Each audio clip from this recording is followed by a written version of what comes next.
All right, let's talk about spread. Spread is, again, something that we're going to end up running against woe to woe.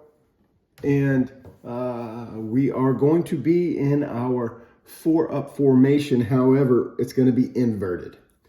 So we're going to have our bigs free throw line extended, one step off, and our littles on the elbow, and our point guard up top. And so in this situation, you will hear me saying spread, but what we want is until the point guard says go, we don't want any action to happen. We tried to run this in previous seasons, and I was yelling spread when the ball was in the backcourt. And what would end up happening is as soon as the young ladies hear spread, they take off and do their responsibility instead of wait and make sure that we can end up hitting things in a timing standpoint. So the point guard ends up saying, excuse me, spread, and then she says go. Now, when we say go, we want our smalls to come and set a screen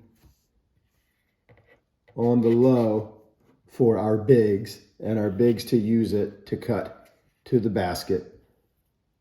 We can dribble one way or the other, and we're basically just hitting a pass for a layup. So we used to run it where the bigs were still in the same spot, but now what we want, because we do have great size in Lila and Shayla and Evelyn and Kyla and Claire and all of these, we want the ability for our point guard to lob a pass up. And also in man, this creates a situation where it clears out all of this area. So if we can beat this person, we can dribble in and still make a pass here or here.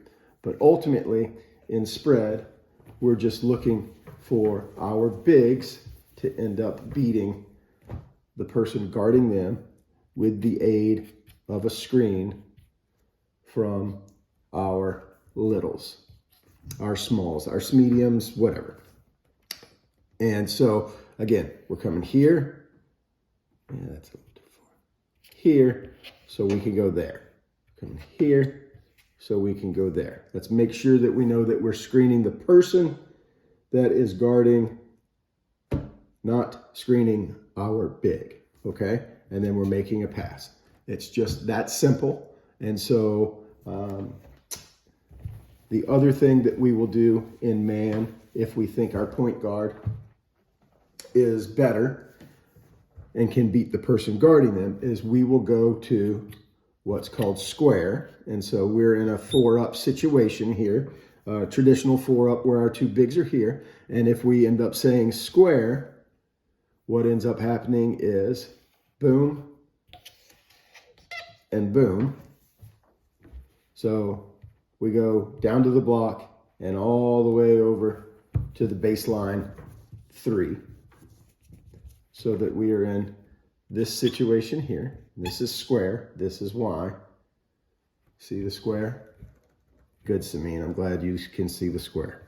So ultimately in this situation, what we want is our point guard to beat the person guarding her off the dribble and to the basket.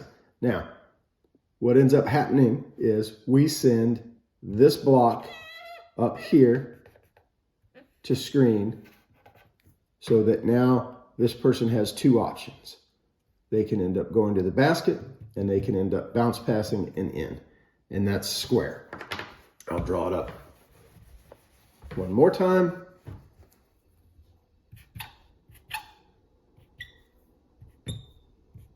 But it's pretty simple. We say square.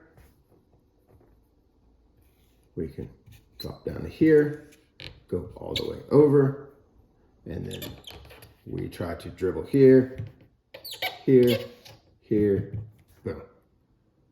Probably a bunch of scribble, but after having run it, that should be enough to reinforce you of the concepts. Ultimately, we're getting in a square and we're trying to beat them off the dribble on the opposite side of the square. So that's spread and square.